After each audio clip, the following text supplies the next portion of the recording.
لیکن رسول اللہ صلی اللہ علیہ وسلم خاموش رہتے ہیں، آنکھوں میں صبر، لبوں پر نرمی۔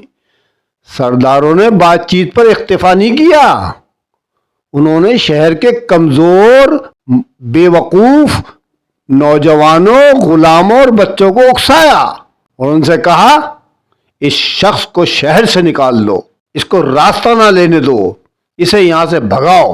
ایک ہجوم تیار ہو جاتا ہے، نفرت کا ہجوم، ظلم کا ہجوم، پتھر، چاروں طرف سے پتھر، کوئی چہرے پر مارتا ہے، کوئی کمر پر مارتا ہے، کوئی ٹانگوں پر مارتا ہے، کوئی پیچھے سے مارتا ہے۔ سارا جسم لہو لہان ہو چکا ہے، جوتے خون سے بھر گئے ہیں، پاؤں زخمی ہو کر سوج گئے۔ زید رضی اللہ تعالی عنہ رسول اللہ صلی اللہ علیہ وسلم کے سامنے کھڑے ہوئے ہیں اور پتھر ان کے سر پر لگنے لگے ہیں، ان کا خون بہنے لگتا ہے، لیکن ہجوم باز نہیں آیا۔ پورا طائف ان کا مذاق اڑا رہا ہے۔ جس ہستی کے آنے پر آسمان سجائے جاتے ہیں، اس پر زمین والوں نے ظلم کی تو انتہا کر ڈالی۔ ایک پتھر، دوسرا پتھر، پھر سینکڑوں پتھر، یہاں تک کہ آپ صلی اللہ علیہ وسلم کو شہر سے باہر نکال دیا گیا۔ آپ ایک جگہ بیٹھ گئے، زخموں سے چور۔ دو غنڈے آتے ہیں، ایک ادھر سے بغل میں ہاتھ ڈالتا ہے، دوسرا دوسری طرف سے ہاتھ ڈالتا ہے اور کھڑا کر دیتا ہے اور کہتا ہے نکلو یہاں سے۔ حضور اکرم صلی اللہ علیہ وسلم مجبور، بے بس۔ پھر طائف کے باہر ایک ویران باغ میں رسول اللہ صلی اللہ علیہ وسلم بیٹھ جاتے ہیں۔ تھکن، تکلیف، زخموں سے خون بہ رہا ہے، لیکن ایمان اب بھی پہاڑ سے بلند ہے۔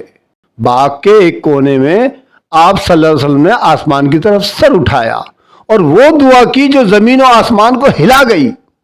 دعا یہ ہے، اے اللہ، میں تیری ہی جناب میں شکایت لے کر آیا ہوں، اپنی قوت کی کمی اور اپنے وسائل و ذلت کی، اپنی قوت کی کمی اور اپنے وسائل و ذرائع کی قلت کی، اور لوگوں میں جو رسوائی ہو رہی ہے اس کی۔ تو ارحم الراحمین ہے، تو کمزوروں کا رب ہے اور میرا بھی رب ہے۔ مجھے کس کے حوالے کر دیا ہے؟ مجھے غیر کے حوالے کر دیا کہ جس طرح چاہے ستائے، یا میرا معاملہ دشمن کے حوالے کر دیا کہ جو چاہے کر گزرے۔ اس کے باوجود اے اللہ، اگر تو مجھ سے ناراض نہیں ہے اور تیری رضا اسی میں ہے تو مجھے کوئی پرواہ نہیں، البتہ تیری بخشش میرے لیے وسیع تر ہے۔ میں تیرے رخ انور کی ضیاء کی پناہ میں آتا ہوں، جس سے ظلمات منور ہو جاتے ہیں اور میرے دنیا و آخرت کے معاملات سدھر جاتے ہیں، اس بات سے کہ میں تیری ناراضگی یا غصہ ہو۔ اے پروردگار، انجام کار تیرے ہی ہاتھ میں ہے، یہاں تک کہ تیری مرضی پوری ہو۔ کوئی قوت و تدبیر تیری مدد کے بغیر کارگر نہیں ہو سکتی۔ اسی بات کو سورہ بقرہ میں اللہ تعالیٰ نے ارشاد فرمایا ہے۔ پھر کیا تم لوگوں نے یہ سمجھ رکھا ہے کہ تم یوں ہی جنت میں چلے جاؤ گے؟ حالانکہ ابھی تم پر وہ سب کچھ نہیں گزرا جو تم سے پہلے ایمان لانے والے لوگوں پر گزر چکا ہے۔ ان پر سختیاں گزری، مصیبتیں آئیں اور وہ ہلا مارے گئے، حتیٰ کہ رسول اور اس کے ساتھی اہل ایمان پکار اٹھے کہ اللہ کی مدد کب آئے گی۔ اس وقت انہیں تسلی دی گئی کہ ہاں، اللہ کی مدد یقیناً قریب ہے۔ یہ الفاظ نہیں تھے، یہ آنسو تھے جو اللہ کے عرش تک پہنچ گئے۔ پورا باغ اس وقت گویا لرز رہا تھا۔ آسمان کے فرشتے اس دعا پر رو رہے تھے۔ باغ کے مالکوں نے ایک غلام اداس کو انگور دے کر بھیجا۔ اداس نے جب رسول اللہ صلی اللہ علیہ وآلہ وسلم سے چند باتیں سنی تو اس کے دل کی ساری ظلمت دور ہو گئی، کیونکہ حضور اکرم صلی اللہ علیہ وآلہ وسلم نے جب انگور کھانا شروع کیے تو بسم اللہ الرحمن الرحیم پڑھتے ہیں۔ وہ پوچھتا ہے آپ نے کیا پڑھا؟ تو آپ اس کو بتاتے ہیں کہ میں نے اللہ کا نام سے شروع کیا ہے۔ وہ متاثر ہو جاتا ہے۔ آپ نے اس سے پوچھا تم کہاں کے رہنے والے ہو؟ اداس کہتا ہے نینوا سے۔ رسول اللہ صلی اللہ علیہ وسلم فرماتے ہیں وہ تو یونس بن متی کا شہر ہے اور یونس علیہ السلام بھی اللہ کے نبی تھے؟ عداس حیران رہ جاتا ہے۔ اس نے لپک کر رسول اللہ صلی اللہ علیہ وسلم کے ہاتھ اور قدم چوم لیے، آنسو اس کے چہرے پر بہنے لگے۔ یہ تھا اللہ تعالیٰ کی طرف سے پہلا تسلی بخش لمحہ۔ جیسا پیچھے میں نے کہا آپ سے کہ جب رسول اپنی قوم سے تنگ آ جاتا ہے تو وہ اللہ سے مدد کی درخواست کرتا ہے، جس طرح حضرت نوح علیہ السلام نے اپنی قوم کی بارے میں اللہ سے مدد مانگی، اللہ تعالیٰ نے ان کی مدد کی۔ حضرت نوح علیہ السلام نے فرمایا فَدَعَا رَبَّهُ أَنِّي مَغْلُوبٌ فَانْتَصِرْ، اے اللہ، اے میرے رب، میں تو ان سے ہار گیا اپنی قوم سے، اب تو ہی میرا بدلہ لے، تو ہی میری مدد فرما۔ تو اللہ تعالیٰ نے کیسا بھیانک انجام کیا قوم نوح کا، ان کو غرق کر کے رکھ دیا، سب کو، ساری دنیا کو غرق کر دیا۔ تو بس یہ تو رسول اللہ صلی اللہ علیہ وآلہ وسلم ہیں۔ اللہ تعالیٰ اوپر سب دیکھ رہا ہے، سن رہا ہے، وہ تو سمیع بھی ہے اور بصیر بھی ہے، ہر چیز دیکھتا بھی ہے اور سنتا بھی ہے۔ اس نے ان کے تمام جملے سن لیے، کہ ان کے طائف کے لوگوں کے، ان کی گالیاں سن لی، ان کی بےہودہ باتیں سن لی، اس نے سب سین بھی دیکھ لیے، سب کچھ دیکھ لیا۔ تو پھر اللہ کی مدد آ پہنچی۔ جس طرح میں نے آپ کو پیچھے بتایا کہ جب رسول پکارتا ہے تو اللہ کی نصرت آ جاتی ہے، تو بس یہاں پر بھی نصرت آئی۔ اسی لمحے فضا میں ایک نور ظاہر ہوتا ہے، یہ جبرائیل ہیں، ان کے ساتھ پہاڑوں کا فرشتہ ملک الجبال۔ جبرائیل علیہ السلام عرض کرتے ہیں اے اللہ کے رسول، اللہ نے آپ کی قوم کی ساری باتیں سن لی ہیں، اگر آپ حکم دیں تو میں ان دونوں پہاڑوں کو ملا کر طائف کو کچل دوں۔ پوری کائنات لمحہ بھر کے لیے خاموش ہو جاتی ہے، اور پھر محمد صلی اللہ علیہ وآلہ وسلم کی زبان سے وہ جملہ ادا ہوتا ہے جس نے اسلام کی تاریخ بدل دی۔ آپ فرماتے ہیں نہیں، میں امید رکھتا ہوں کہ اللہ ان کی نسل سے ایسے لوگ پیدا کرے گا جو ایک اللہ کی عبادت کریں گے۔ یہ ہے رحمت للعالمین صلی اللہ علیہ وآلہ وسلم کی شان، کہ ظلم سہ کر بھی بد دعا نہیں کر رہے ہیں، دعا کر رہے ہیں۔ رسول اکرم صلی اللہ علیہ وسلم مکے کی طرف لوٹتے ہیں، تھکن سے جسم ٹوٹا ہوا ہے، لیکن دل میں ایک عجیب سکون ہے، اللہ میرے ساتھ ہے۔ جب آپ نخلا پہنچتے ہیں تو رات کا وقت ہو چکا ہے، آپ قرآن کی تلاوت کر رہے ہیں، پہاڑوں کے درمیان خاموشی، ہر طرف سکون۔ اسی دوران جنات کا ایک گروہ آپ صلی اللہ علیہ وآلہ وسلم کی تلاوت سنتا ہے، ان کا دل کانپ اٹھتا ہے، وہ ایک دوسرے سے کہتے ہیں ہم نے تو بڑا عجیب قرآن سنا ہے، یہ سچائی کی طرف بلاتا ہے، اور وہ وہیں ایمان لے آتے ہیں۔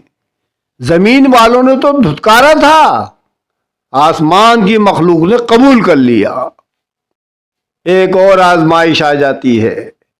آپ صلی اللہ علیہ وسلم مکے سے جب گئے تھے تو وہاں قتل کے منصوبے بن رہے تھے آپ کے لیے، اب آپ واپس آ رہے ہیں تو مکے میں کیسے داخل ہوں؟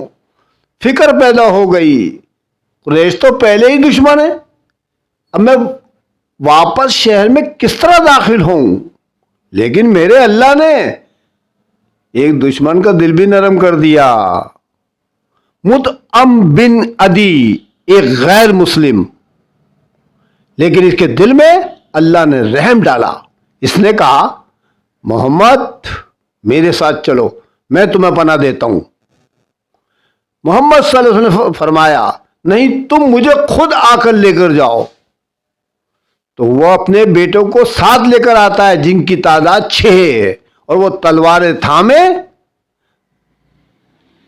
حرم میں داخل ہوتے ہیں، محمد صلی اللہ علیہ وآلہ وسلم کو ساتھ لے کر۔ مطعم بن عدی اعلان کرتا ہے آج سے محمد میری پناہ میں ہیں، جس نے ان کو ہاتھ لگایا وہ مجھے اپنا دشمن سمجھے۔ یہ تھی اللہ کی حفاظت جو ہر قدم پر نظر آ رہی تھی۔ طائف کا سفر صرف تکلیف کا قصہ نہیں ہے، یہ رحمت کے سمندر کا قصہ ہے۔ یہ سکھاتا ہے جب ساری دنیا تمہیں دھتکار دے تو دل میں امید رکھو، کیونکہ اللہ تو سب دیکھ رہا ہے، اور اللہ کی رحمت ہمیشہ دیر سے آتی ہے لیکن آتی ضرور ہے۔ طائف کا سفر تو ختم ہو چکا ہے، لیکن اس سفر کی گونج ابھی ختم نہیں ہوئی تھی۔ وہ دعا، وہ صبر، وہ رحمت جو حضور اکرم صلی اللہ علیہ وآلہ وسلم نے مناجات کے طور پر کری تھی، اللہ نے اسے تاریخ کے لیے ہمیشہ کے لیے محفوظ کر لیا۔ رسول اللہ صلی اللہ علیہ وسلم نے فرمایا تھا، میں امید رکھتا ہوں کہ ان کی نسل سے ایسے لوگ پیدا ہوں گے جو ایک اللہ کی عبادت کریں گے۔ یہ کب کا واقعہ ہے؟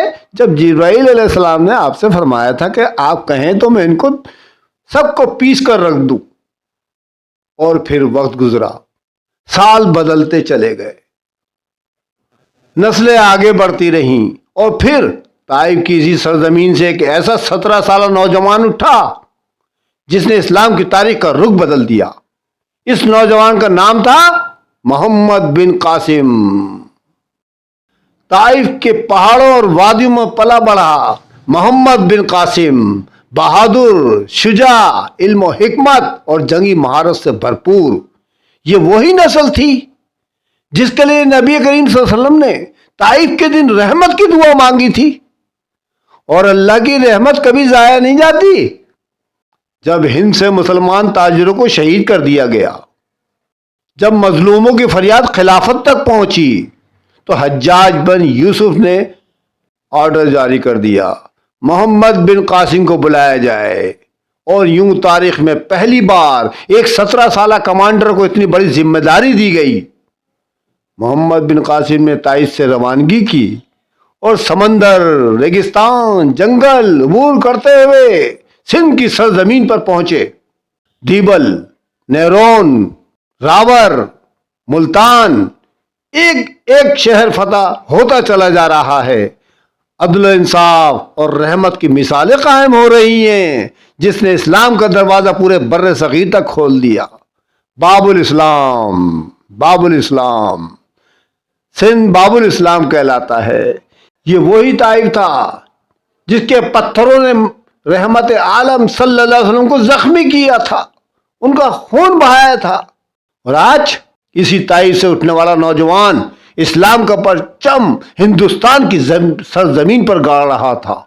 یہ کوئی اتفاق نہیں ہے، یہ رحمت دو عالم صلی اللہ علیہ وآلہ وسلم کی دعا کا اثر ہے، جو سالوں بعد حقیقت بن کر سامنے آیا، اور ان دونوں واقعات کے درمیان 70 سال کا فرق ہے۔ یعنی محمد بن قاسم نے سن 712 میں سندھ پر حملہ کیا، حضور اکرم صلی اللہ علیہ وسلم کے 70 سال بعد۔ وہ نسل جس کے بارے میں آپ نے فرمایا تھا کہ اللہ ان سے خیر پیدا کرے گا، وہ خیر محمد بن قاسم کی شکل میں ظاہر ہوئی۔ یہ اللہ کا وعدہ تھا کہ رسول صلی اللہ علیہ وسلم کے صبر کا ثمر دنیا ضرور دیکھے گی۔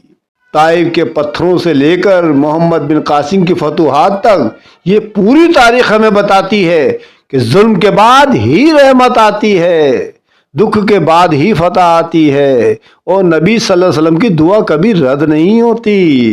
جو آپ فرماتے ہیں اللہ تعالیٰ اس کو پورا کر دیتا ہے۔ سبحان اللہ۔ امید ہے کہ آپ کو میرا بیان پسند آئے گا اور آپ کے دل پر اثر کرے گا۔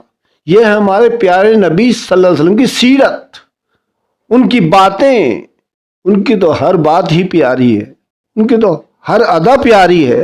اللہ تعالی ہمیں توفیق دے کہ ہمیں ان کا دیدار نصیب ہو جائے۔ آپ لوگ بھی دعا کریں کہ اللہ تعالی ہمیں اپنا فرما بردار بندہ بنائے، اور حب رسول صلی اللہ علیہ وسلم ہمارے دل میں جاگزی کر دے۔ اللہ تعالی ہم سب کو توفیق دے کہ ہم اپنے پیارے نبی حضرت محمد صلی اللہ علیہ وسلم کی سیرت کو اپنائیں۔ والسلام، رفعت سمیع خان۔